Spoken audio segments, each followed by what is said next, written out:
Batata, mama, bandeko, mbote, peboye, imalamu. Na émission la bino bolingaka mingi ndenge bomoni générique tokomi na tango ya sembo ndenge tolobaka yoko sembo émission ya lisolo sembo émission ya makanisi sembo émission ya bitokutanaka pona kobeta masolo etali politique pe masolo masusu matali kita ekolo merci na bino na ndenge boza ebele awa na ngoma mokonzi Kinshasa pe à travers le monde pour besoin na biso na YouTube ya canal Kin télévision o eza bongo déjà opérationnel peso ça la succès na yango merci na bino pour na fidélité pe confiance merci na équipe technique na moni Freddy Takidi Koupar Bola Rodil Wadio Serge Quilou Samson Ilunga Gimpu tous les grands maestros MC Mbia Mavinga bandeko batali boye imalamu na sembo ya mokola lelo lelo nazana esengo ya koyamba pona bino mutu pe asali succès moi mikolo yo na baetando eke azalaki na 2018 candidat président de la République bandeko batali pona bino lelo na yambi Gabriel Mukia o nazana na kati ya plateau azape na parti politique oye MDCO voilà des démocrates congolais voilà donc bandeko batali nazana plaisir koyamba le président Gabriel Mukia Mandebo mbote ndeko Mukia mobala tembe mbote Mandebo mobala tembe voilà na kosenga noko momesana olobama makasi po bato baza vraiment na bandako bana na biso na ba condition ya kitoko alors na Gabriel Mukia toko solo là d'abord makambo etali ba déguerpissement o esalemi surtout la dernière en date ya Ngoïka Sanji o balongolaki Ngoïka na lupango ya Gabriel Mukia toko solo là yango et puis la deuxième partie de l'émission c'est un homme politique toko solo là l'actualité politique de l'heure. Ndeko Gabriel Mukia, merci d'abord pour la disponibilité. Merci. Il y a un téléspectateur à la Tunisie, nous sommes en Belgique, Théo Blaise Maleka des Odegem, alors que nous avons solo Luka Gabriel Mukia Nabi. En tout cas, naemba et moi kala, mais na mon akaye, tout ça l'effort, tout soyez. En tout cas, oye, merci Ndeko Gabriel Mukia. Alors. L'actualité, d'abord, d'un côté ayo, Gabriel Mukia, outil justice congolaise, outil qu'on déguerpir l'ex-gouverneur ya Kasai, le député national Ngoïka Sanji, Nandako, Oyo, et Zabongo Yayo, Gabriel Mukia, tout le banine lelo, l'état des droits est donc en marche. Et ça en marche. Tant qu'il y a un homme fort, et c'est quoi? Ozanan, et bandaki nangamo.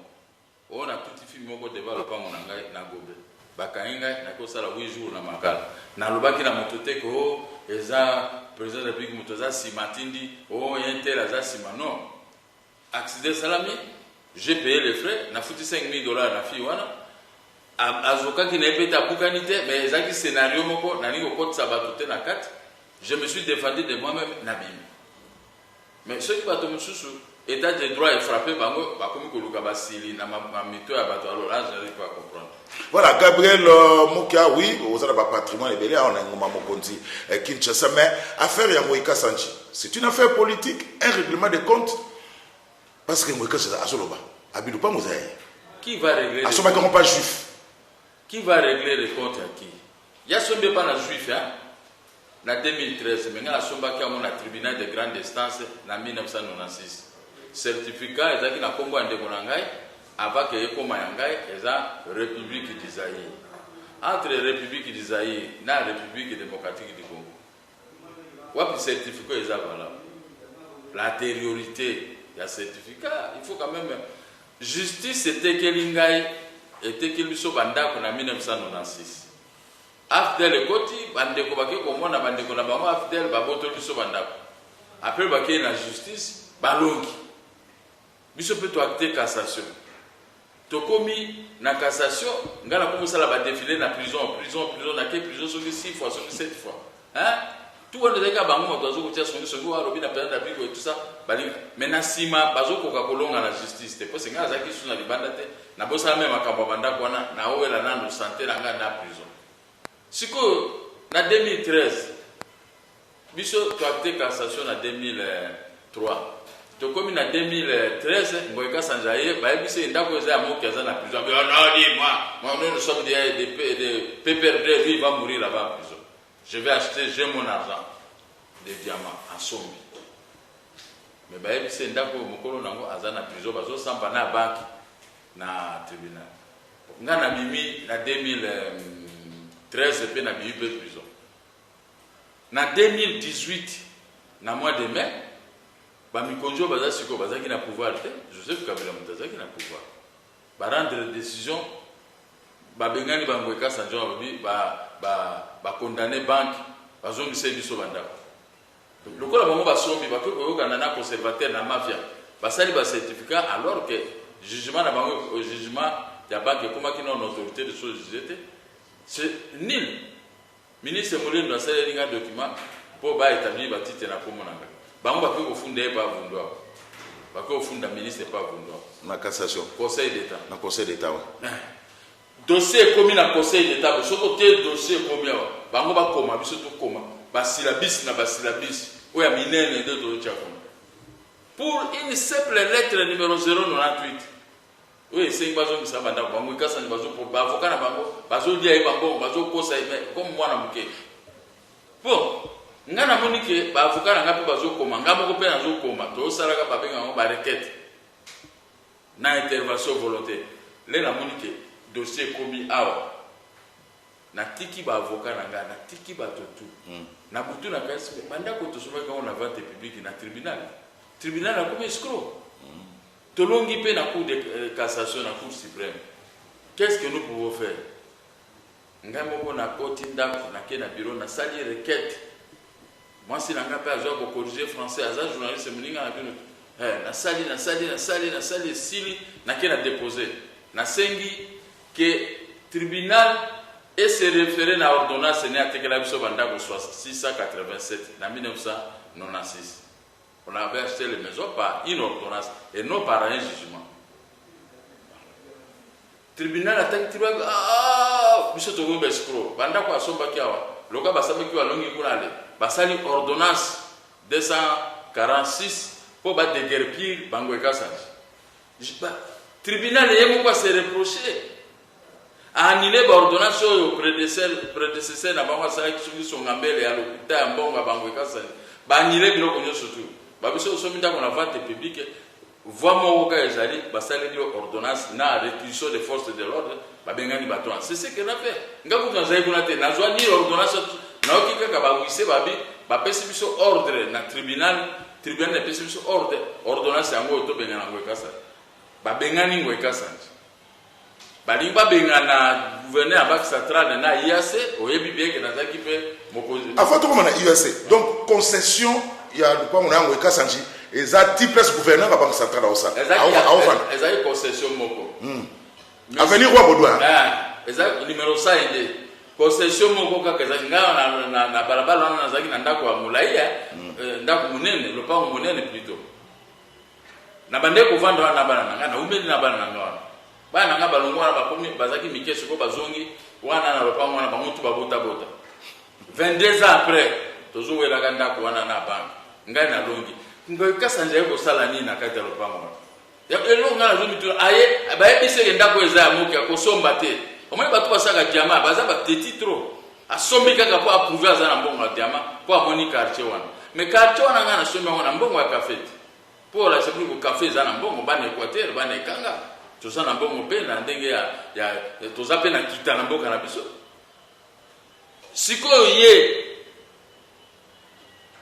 amoni ke biso tolongi basali ordonnance babengani ye gouverneur bakobengana parce que bango nyonso tu bake kosala lisusu bake kosala kosenga suspension ya ordonnance wana epa na président tribunal sika biso tosombaki bandako babakasi président tribunal akopesa bango raison moteki moto alemanga na ye donc soki akotombola libumu arekipere manga na ye lettre yango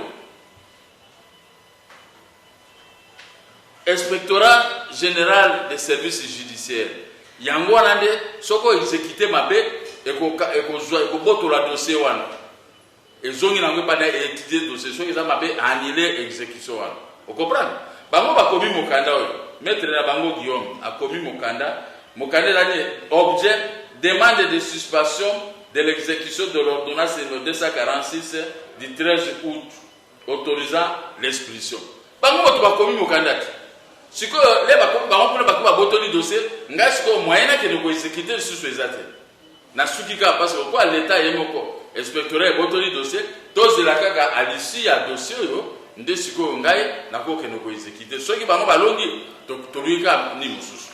Alors yoka réponse ya inspectorat siko inspectorat lo binga ko tanga tuté non tanga ka phrase moko.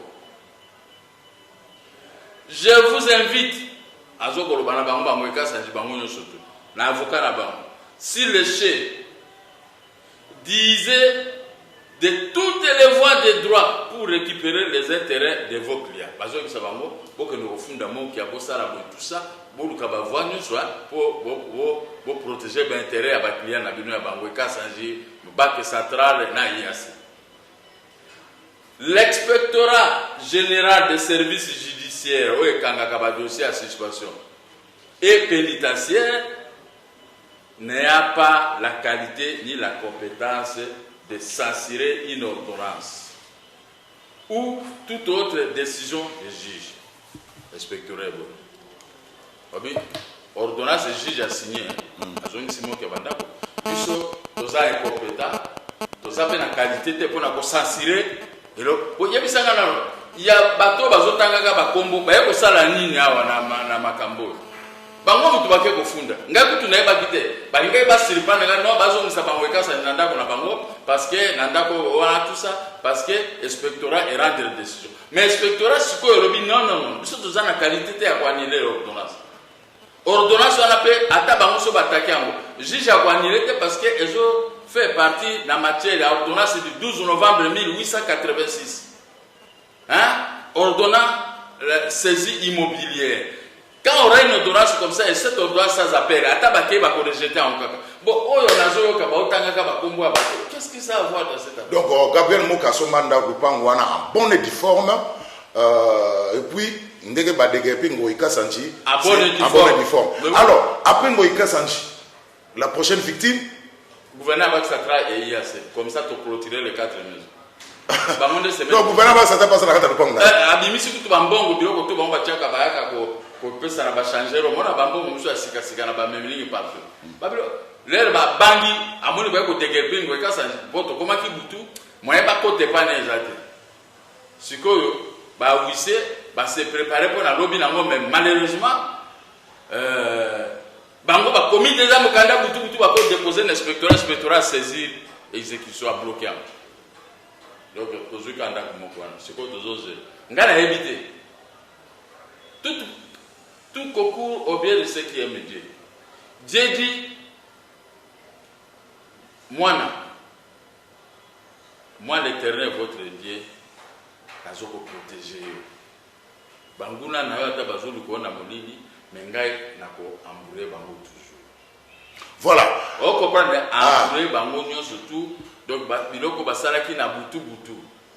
Dieu combattra pour vous. Nzambe abundeli ngai. Na kamoka na tongo babengisi biso l'inspectorat.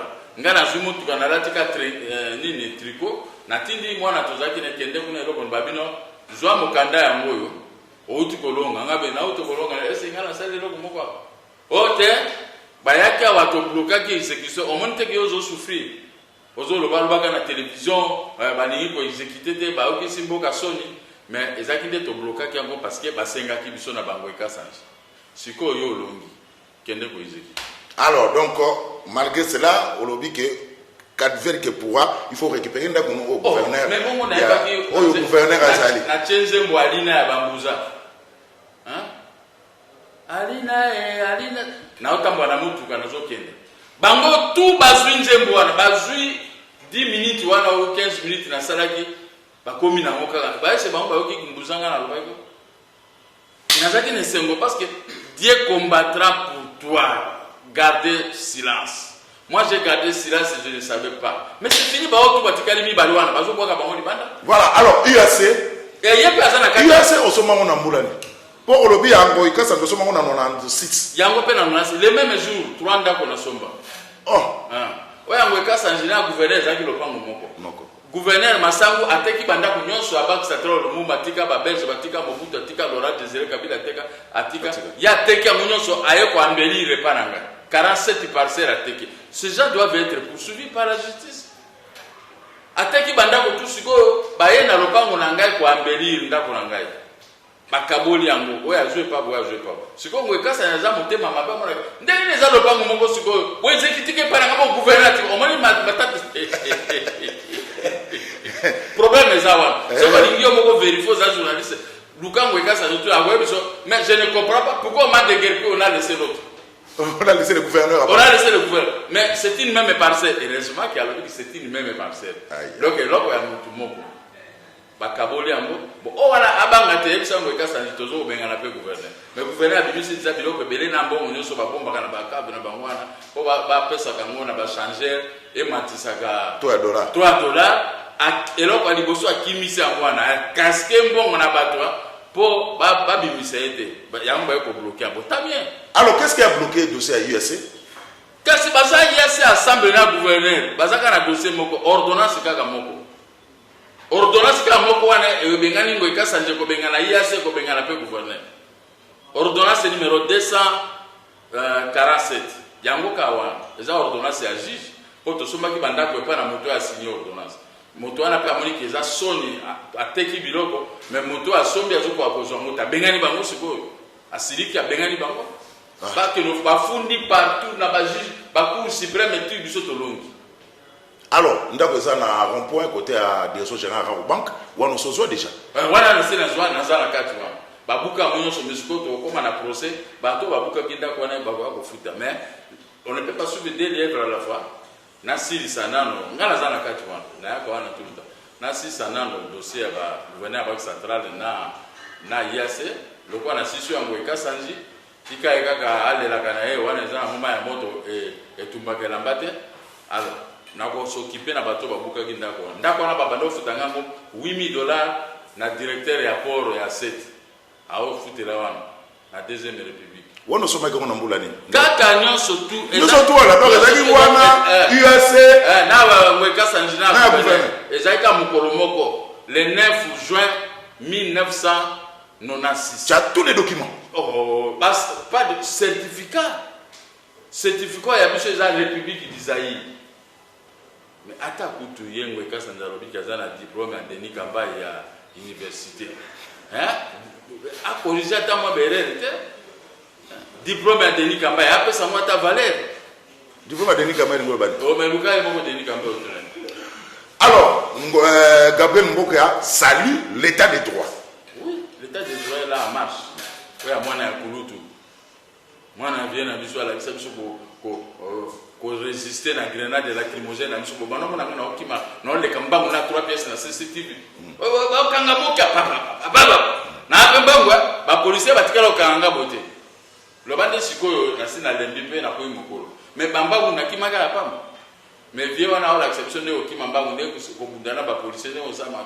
Biso to sali biloko wana bambula na bambula. Siko to koyi mikolo to tikeli baleki meto. Soki Félix azaka na pouvoir te so ingana azaka na opposition ndé na continuer kamba. Mais siko na za na pouvoir na protéger pouvoir wana 5 ans ndeka to kenende to suka to suka. Ah mais non comment soutenir Félix? Oh ngaza ka toujours na Félix. Banda papa na eti lelo to za toujours. Pour nous tirer n'engagé. Na ça l'opposition. Mais na zo tika ka e bajour mususu. Na ye na opposition na ça l'opposition parce que opposition ezate. Ba wana nyonso baza ba résistant. Pourquoi ba baza ba résistant? Ngana sala ka mo opposition na ebisi Félix Makambo na lobby a faveur la population mai na kura biloko ko na tangi salaire il faut mata. Allez, après na tiki na zo ko protéger. Moniki ba pesinga musala munene. Pouvoir opposition ah non. Faut pas qu'on a encore un facile. Mais Gabriel Mokia, tant que vous vendez aux raisons, pour aller banda pour nayo kake zaka spolier. Quelle est la raison? C'est Naza code 032, 32 à Mobutu. Bato ba bénéficier na code 0, ba premier ministre ici, bango bala la traité mais biso ba na Équateur to bénéficiaire. Allez, kanda ya Mobutu ya mwana babutu langa banda.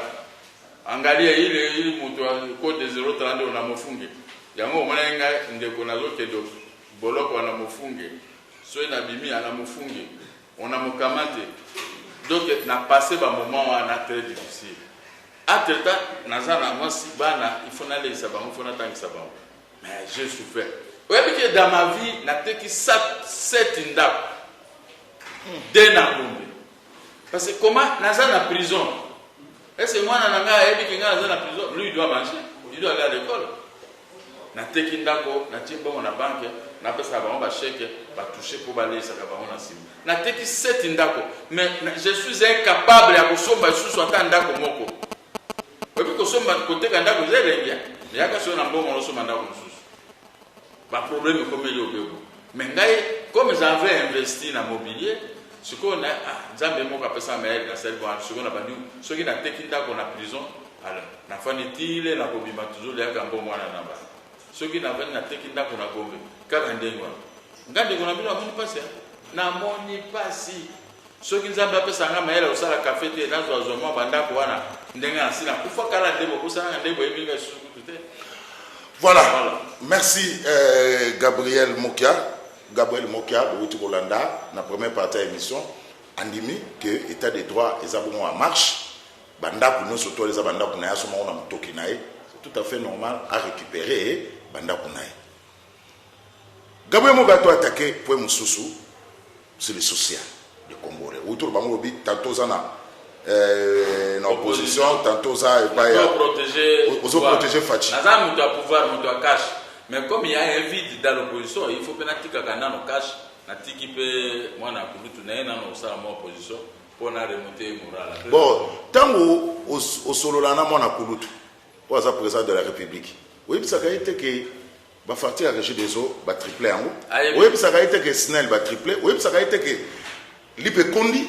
Oui, ça a été que Tata Thompson et Mati.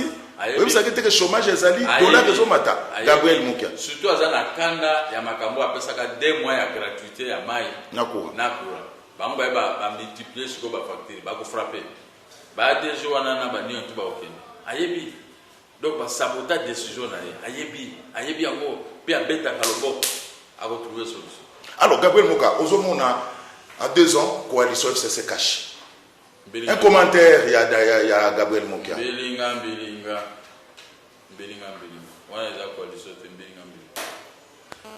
Comment yo zala moto la coalition, bozo lingaka bosi mbisaka ba touche ba échec. On a sur coalition de. Et la coalition moko a relation à jeter moi non plus. Bango so na baye bani ke zana mo biloko ayo. Qu'est-ce que vous voulez qu'on fasse un de vos jours? Et zana mo ambilinga. FCC lingi était linga ka renverser mokolo ba élection bango ba ko fabriquer ya bango candidat. Aya na ba élément nyonso bango ba notaka ya échec ya mwana ya kulutu. O bango ba zo provoquer parce que lui n'a pas la majorité au parlement. Bango de mutu ba freiner ba loi ba ça bo ba critiquer ça. Donc ba zo ko embrouiller na makambo. Le bac à poser ma casse à Maël. Sinon, tu es vraiment moins aidé. Les coalitions à Mabé. Alors, les coalitions à Mabé, mais il n'y a pas beaucoup de mango. Tu es à Kobomango, brusquement beauté. Il y a un moto respectueux des textes.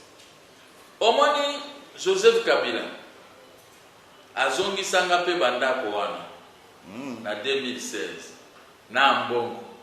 Aloba, il faut pas foutre un mbongo. Il faut payer bazongi sanga banda. Aïe, Sami Badi, Premier ministre, a komelinga mikanda mibale ya mbongo na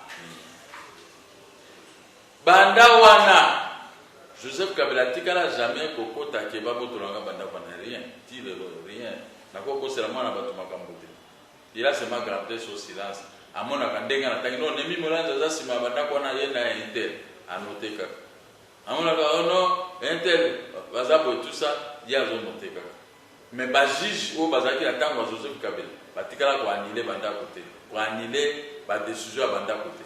Vous comprenez? Là, c'est une qualité de Joseph Kabila. Il a donné sa parole et sa parole reste maintenue. Mais sauf batura je n'ai pas bangweka ça na banemi mulanja et banyos bangonde bazo bomazo ba bomisi Joseph Kabila na nyosuto. Bazo réduire lié na ba décision à suivre, bazo combattre ba décision na ça le savoir. Dommage. Vous comprenez? Mais il n'y a aucun problème. Vous avez la candidate toujours kende mais Mokia restera toujours gagnant. Mokia restera toujours gagnant. Est-ce que vous avez dit que Facha au récit? Ah oui, récit. Mais nga na zawana. Et nous battons le roi Yosana ya au récit. La récit des automatiques. Comment les nazo ebisa mutu makambo azo monter. Ako est-ce qu'il y a une demande qui va ko kanga penza ba tu aminene na mboko? Exemple wana ezote ya binote. Ah, état de droit né ya mwana kaka. Na arrestation ya bambongo nyonso bato bayibi bakozongisa. Même babomba na Panama Papers tu ekozonga. Bon, bateka ba yeranu mozo. Bon, so ki lelo yo alamuki na tongo mon qui a vice-premier chargé de la défense et sécurité du territoire et ordre public. Mais mokili mo me ko sauter, ba mama ba boka maputa na nzela tobiki. Mais biso za ba ataka de pointe atiki biso to abombi biso kande. Anyati biso ka yemo ko to vanda na biso. Azobunda. Il y aurait un moment à Rozonga, wapi ba papa le wapi ba na opposition to utaki na bon autala biso so atali biso e mateliné angwana. Lola lola lola mboka bisengo sukate. Peuple nyonso koyembela evanjemo parce que lera fungoli biso e kozala grave. Biso to yebi ba circuit nyonso ba mafiateur ba nyonso to bazoya na ba Rwandais ba étranger bazoya ko boma biso awa ba bebisi ba plantation sa biso to yebi ngande mokolo amakambo wana. Lera kufungula biso oyebi ke soko fungoli mbwa ya matata moto to mekokota lopango na woyo kama be. Alors, on a dit que Fatchako réussit en 2 ans de gestion. En 2 ans, il y a tête à pays. Quels sont les signaux où ils ont l'acceptation que non, Fatcha a réussi quand même dans moins de 2 ans. Bah, signaux forts. Autant que la biso. Yo Zulu, Ozaki peut-être na bandeko ba camarade ba kimamboko depuis Mobutu dictature. Hein? Ba kende poto 40 ans, 30 ans, 50 ans, azonga kati ba banga dictature. Et puis bazwa ba nationalité ya makaya bo bazana ba mikanda ya mabeku na ba passeport ya poto. Oui, pays ça m'a. Mais il y a le que oh toi as un passeport en déngwana les ambokana il y a un aéroport batiro caché fanda na bokano zo. Ozomati est-ce que pour attaquer paysan à l'extérieur et diminuer parce que on attaquer nani ozana problème na nani na Congo. Hein? So il y a une dictature moi na poto oya bino yemo ko na ndaza kuna. Il y a un aéroport kaka batiro caché. Wana c'est les mamans très valable. Oh nyonso baye koni na poto bazui maye na poto baya ko investir sur la boka baya tuko na mayelo bayo bakende ko beta musique te bayo bakende ki ko sa ba théâtre na poto te tout ça ba ke ko lia fufute ko lukaka mbongo mindele te mais bayo bakende ko tanga bazonga na boka bango ba investir to ko créer classe moyenne ndenge zaki tour na biso tango Mobutu. Il y avait une classe moyenne. Moi je suis sorti de la classe moyenne. J'ai créé mes 4 petites et moyennes entreprises. J'avais 250 travailleurs. Plus à Kinshasa, 60. Ça fait 300 et quelques travailleurs. Vous comprenez? Alors, dans cette catégorie, à la classe moyenne, au moins, dokoro, belé, riche. Bakisombe bazai belé bambemba saolona ba internet ba viena bisoana ba tutu ba mingi bazaki na mbongo afdeleye il y a l'inverse ba hindu pakistanais ba libanais ba inter ba monde ba komi na classe moyenne étrangère dans notre pays biso to zongi kaka ba ngamba moko avec un salaire de $80 par mois. Alors il y a zol ka renverser la vapeur parce que ngana zo boye bisaye. Il faut renverser la vapeur. La classe moyenne doit revenir au peuple congolais. L'Est, Ouest, il y aura une forte surproduction où la Banque centrale ne doit pas manquer de devises. Bunda, poto benga na rebelle, bien surtout ba na boka tuba kota zamba. Olongola sika ICB zalaki wana koma aner longola ner tiens zone samo bank. Botola bato ba yibi bambongo baza wa ebele. Bazong sambongo à l'état. Ah mais il y a pas qu'à finir dans le passé. C'est ouais déjà langage. Ah pas qu'à finir dans le passé. Langage politique. Gabriel. Parce que bisoto so il a nommé la faire régler. Alors, bato ne faut pas zongi ça ba milliards ba yibi. Au financer mon na ba banque et ba na ko pesa crédit na ba nambo. Ba nambo ka bazonga na mona mboka ba na ko travailler, ba na ko remonter bilanga ko ça le tout. Classe, il y aura renversement de la vapeur pour la classe moyenne dans notre pays. Idée waranga na zo pesa yango toujours et puis na zo ko pesa yango na ba micro na bino parce que alanda ka biloko nyonso. Il faut faire revenir la classe moyenne au Congolais, non la classe pauvre au Congolais. Non, c'est pas possible. Des places à réussir en moi. Ce qui peut renouveler à quoi sous mandat, à ça dit 10 ans, je crois qu'il y aura l'apothéose de la gestion. Est-ce que vous croyez qu'en 2023 il y aura élection? Bon, pourquoi pas? Exactement. 1,5 milliard pour organiser les élections de Amos Koto. Non, Et puis lui, il a à recoller pour Canabiso, n'a pas payé étranger, il n'a qu'à biso n'attend Joseph Kabila. Vous comprenez? À recoller ce que biso en état. Le coup à recoller biso, yeba moke, le coup à zongi là bas institution surtout bandiko, bah qu'on ça yeba makoki pour organiser l'élection à temps voulu. Il faut un recensement, ils auront temps, il faut auditer affiché électoral. Ça demande de l'argent. Et puis, il y a un problème, il y a même la marche. Il y a Rossar Malonda d'abord. Il y a un point de vue à Gabriel Moukia. Non, non, il y a un petit, il y a un petit, il y a un seni. Dans le lobby, il y a un seni, c'est le parti politique qui a un ministère intérieur. Ce qui seni, ils ont un ministère intérieur, il y a une catastrophe, il y a un chrétien, un musulman, et qu'on s'est insulté. N'est-ce pas l'élection moi qui ai proclamé chef de l'État, moi qui ai proclamé. Ma campagne Kobina Kabase y est dans zéro aux alades. Vous comprenez? Donc, au moins, ceux qui battent Sango Mokwana, mon pas contester. Ceux qui battent Pasteur Moko pas contester. Pour éviter la contestation, l'État lui-même doit récupérer l'organisation des élections. Et vous avez une bonne idée. Kolbate que c'était un X pour les pays occidentaux, ça doit aussi être un X pour nous. Bango kuna balia ka frite. Awa biso ngaso na biso na mwasi na ngasa la frite ata mwasi na sa lo frite osala te. Yango frite yango kuta combien la poto. Na izaki na poto a bilo yango ya grave yango ani. Bilo présent yango ebele, mais nous pouvons aussi en faire ici. On peut en faire ici. Et yo somona congolais na biso tout liaka tous les jours. Tout liaka tous les jours. Bilo présent quitté, te beti corona, on mona ki ba kufinza. Motona muta se débrouille bien ndenge akolia. Alors, tokoki ko sala ndenge to résister kana makambo akolia, tokoki ko résister na tout. On peut faire ce qui est mieux, ce que les étrangers font chez eux. Nous pouvons aussi faire ça ici chez nous et faire développer notre pays petit à petit. Parce que Rome n'est pas construit un jour. Avec le temps, nous pouvons redresser la situation politique, économique, sociale, sécuritaire et culturelle de notre pays. Tozongi siko ba ministère biso bako nobeta na poto obune zate ba tutu baza chômeur kuna toujours ba on ba ya ape ba komusa ape bilanga ba komusa ba biloko to ba yekolaki l'État avec la banque ba diko financer ba congolais ba ko financer congolais toi la DG ou le DG qui est 3 mois en prison Fimbo. Alors makamuti ko bonga parce que le problème c'est que la haine contre les Congolais par les étrangers qui ont pris ces pays en otage. Pas seulement les étrangers, les hommes armés, même les hommes d'affaires étrangers, ils ont pris les pays en otage avec les fausses autorités. Oh, bah, ils ont ça, bah, bongo. Si vous pouvez pas nous la consulter, problème autorité, na étranger, moi, pas yo congolais, ça canator. Na Brazzaville, na outil Sénégal, mon cher, tu quittes l'aéroport à Mayama, à vers minuit, pour piner avion, quoi que comme na Cameroun. Pilote à Toki, tu peux tourner sur le fleuve, la bangouana, maï la bangouana, que ce soit Toko à la maï. Elle m'a dit, Piné, bimi, poukou.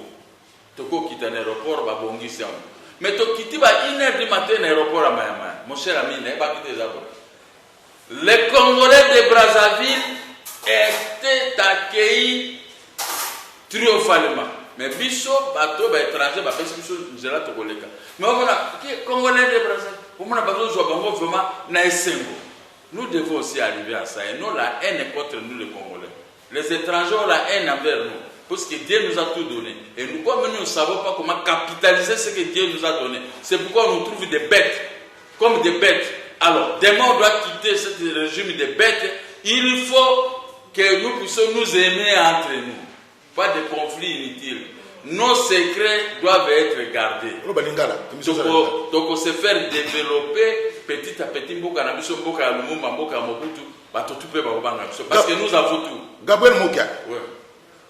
Il faut qu'organiser un dialogue dans la République de moitié du Congo. Pour le pays femme.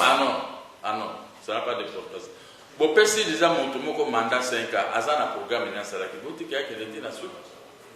Il y a eu combien de dialogues, des coups du Louabourg et tout ça, 1960. Jusqu'à aujourd'hui, tu peux vivre qu'un dialogue. Un homme ne peut pas vivre que de paix. Même la parole peut aussi le nourrir. Dialogue auquel on va. Mais pourquoi vous refusez? Mais ton dit dialogue à mon galema. Tout ça, le dialogue à mon galema. Et à coucher l'année.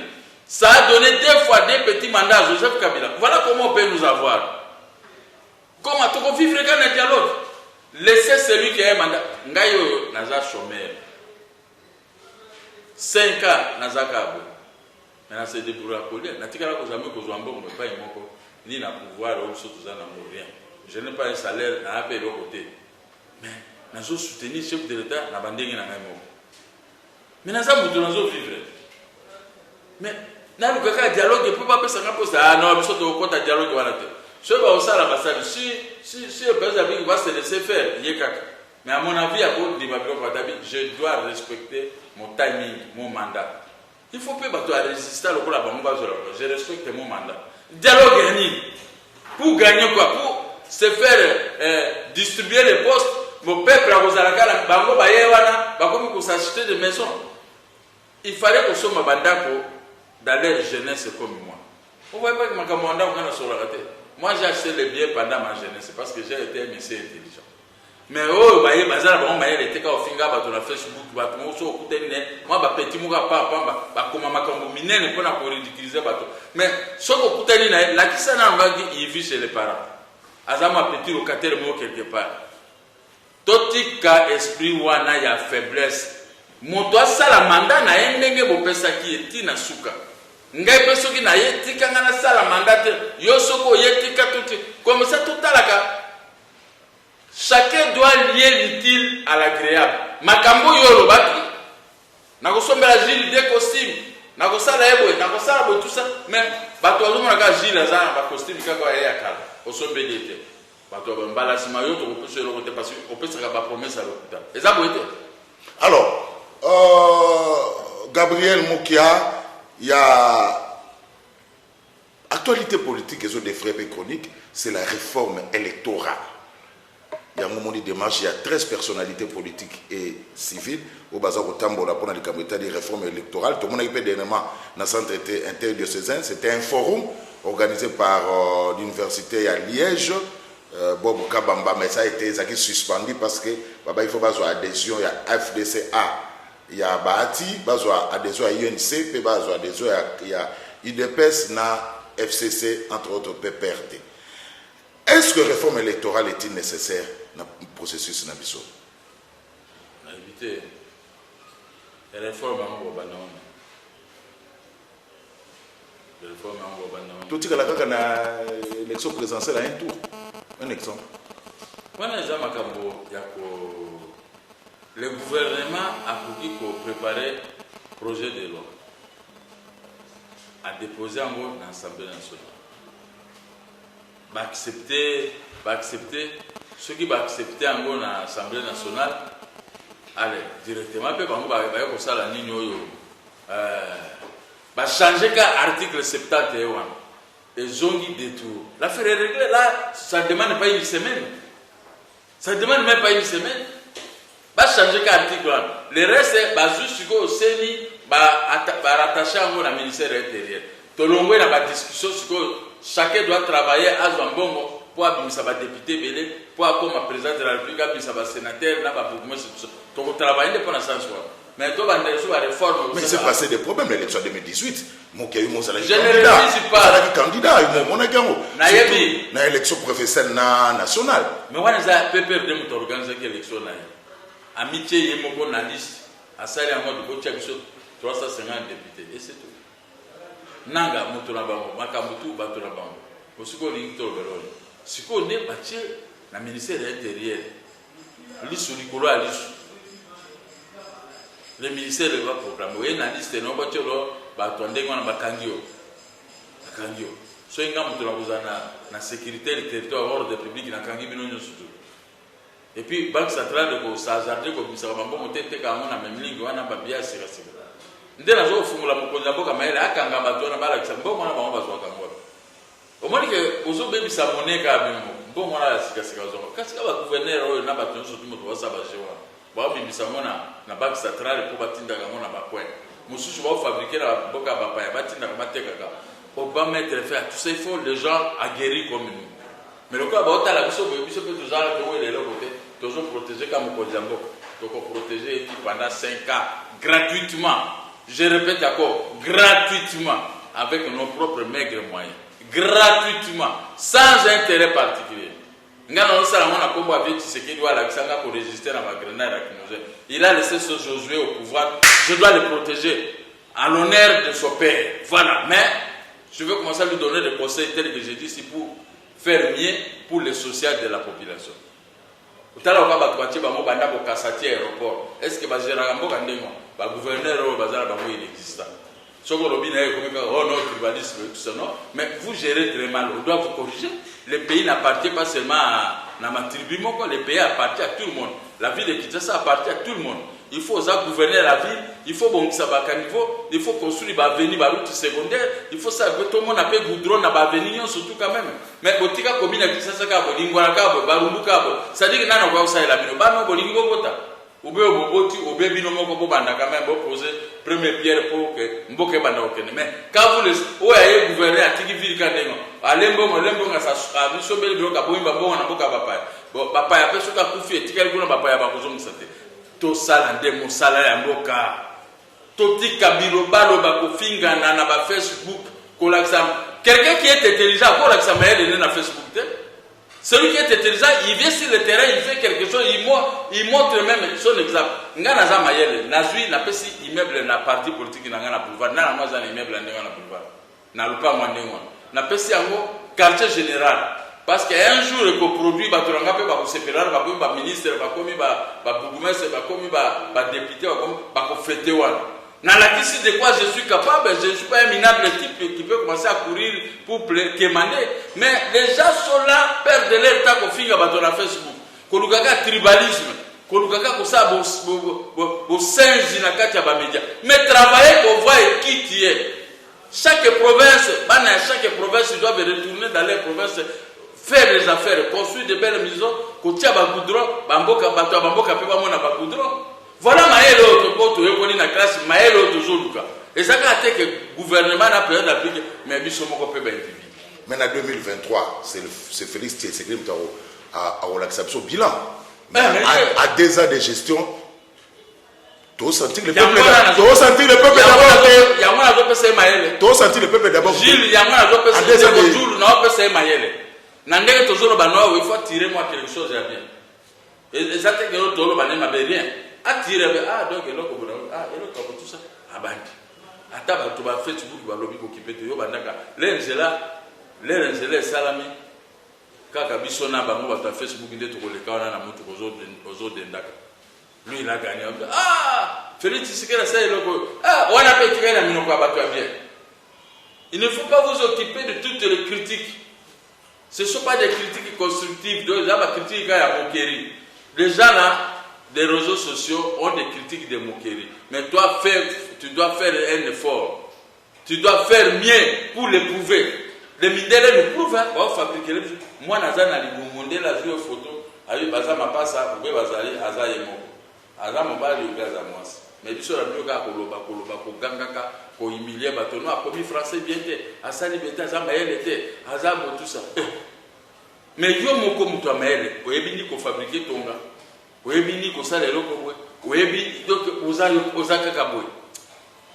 Donc, Mokia, pour une réforme électorale, il faut changer l'article 70 pour que la sélection à détruire. Là, je suis d'accord. Et vous savez qu'une semaine et demie, ma solo nécessite. Mais quand on reste au ticket mondial. Donc, pas de forum, pas de dialogue. Oh, le dialogue, bon, vous êtes. Bisous, on a créé un ministère de la Finance. Pour nous payer, c'est la fête du monde.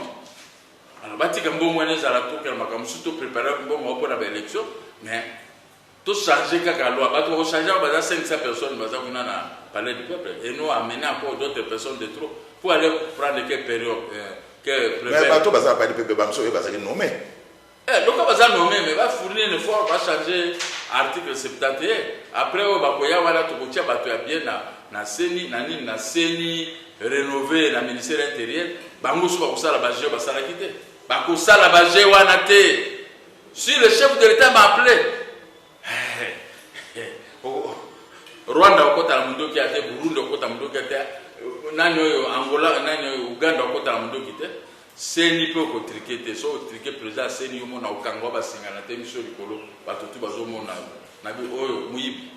na okoma pena la papier muibi okomeka te. La justice va renaître. L'injustice doit disparaître. L'injustice doit disparaître. Moi si na yo azaya yo, moi na no azaya yo, mutu kana azaya yo. Nakobo ya tena akobotola. Ekozonga ndengi wana. Moto to sika vadi abika moki azomona ngo liko sala mabe oyebika moki yo moko bangi. Okange ozokanga Gabriel Mokia, il y a l'insécurité, l'insécurité qui refait surface avec le phénomène Koulouna, mais on ne sent pas effort du gouvernement. Il y a un gouverneur de la ville, c'est lui qui doit. Azana la police, la police, la police,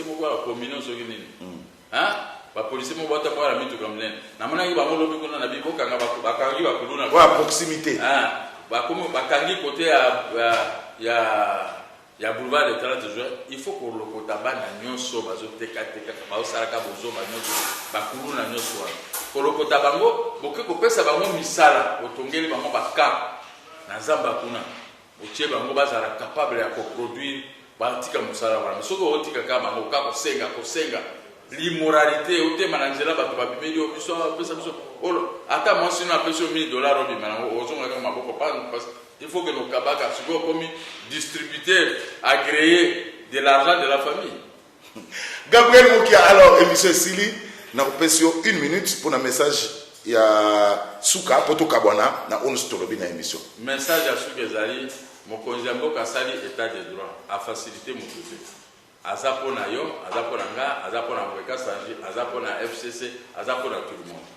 Botika Sogi, mo ki asoni na Mweka Sanji po na ndako be po na gouverneur banque centrale be na yase boko sa kombo mo kozamboka kuna te na madame son épouse ezam mikanda ya l'état président de la République kwa ko signer ordonnance te asinya ka ordonnance noma mokia noma Gilles na poste tel to yokani Mweka Sanji c'était farceur ba roublard bato non koko bonsa mo terme c'était député national. Bon quel député? Bon, c'est député national. On a des députés. Pourquoi changer mon terme? C'était un illégal. Ce sont des illégaux. Moussa Boko Boto la Batobilo. Ayebi droit, Nandenga Yokolaki, na Deli Kambay, mais droit yaye za Kotengama. Azoko comprendre rien que Moutasomi, pendant qu'on a voté public, ceux qui cours et tribunaux, annulé à monter, ils ont le droit à son mandat pour en attaquer. Ata Saraki na université, Ndengini Azo Bazaki na université. Mais un universitaire comprend, mais surtout celui qui a fait le droit à l'université. Il doit comprendre qu'est-ce qu'est la loi électorale. Il doit comprendre qu'est-ce qu'est la loi foncière. Ce qu'on comprend de Bilo Kouana, on s'est trompé de la vie, on s'est mis d'accord à Moto a gagné, le chef de l'État, na madame Naï. Les gens qui n'ont rien à voir ni de près dans cette affaire. Pour na ça, na sengi na ba greffe et exécution, ba libérer le dossier, to benga na gouverneur à Banque centrale na IAC. Sinon ils ont que ça Mweka Sanji motema pas passer parce que à mon niveau pas momoko a ovanda na gouverneur à Banque centrale ba bengani batiki gouverneur à Banque centrale. Bato ba longola jalousie na motema mabe. Eloko babangaki yango. Inspectorat général et service judiciaire o e blocaki exécution, siko ezongisi exécution. Bateau, il y a divisionnaire, il y a tribunal grande instance, bango pe basé sur la gestion et l'exécution na maboko na bango te baboto le bango ngo mais batika ko salisa ba oada ya timanda ko siko bazo tout système na bango grand c'est compliqué ba donc ngana za très propre na sombi bandako et pas na justice ça na droit ya komi tromper pour atondisi bato na makala kuna mais yemoko justice suka misali injustice. Merci Gabriel Mokia Mandebo, merci en tout cas. Suite, il y a des gens à téléspectateurs, téléspectateurs Roger na Tunisie, à Bengaki, puis na Belgique, Théo Blaise Maleka des Odegem, à Bengaki, à Robin de Bozulu, au cours de Gabriel Mokia, dès lors que nous avons émission pour Nabino, Gabriel Mokia Mandebo, Yewana Nazaki, Wana Kata émission, c'est en tout cas merci, les Tokotani Banasima. Merci Nabino, bande ko batende ko sake bele ya kolanda biso boutique la malamu.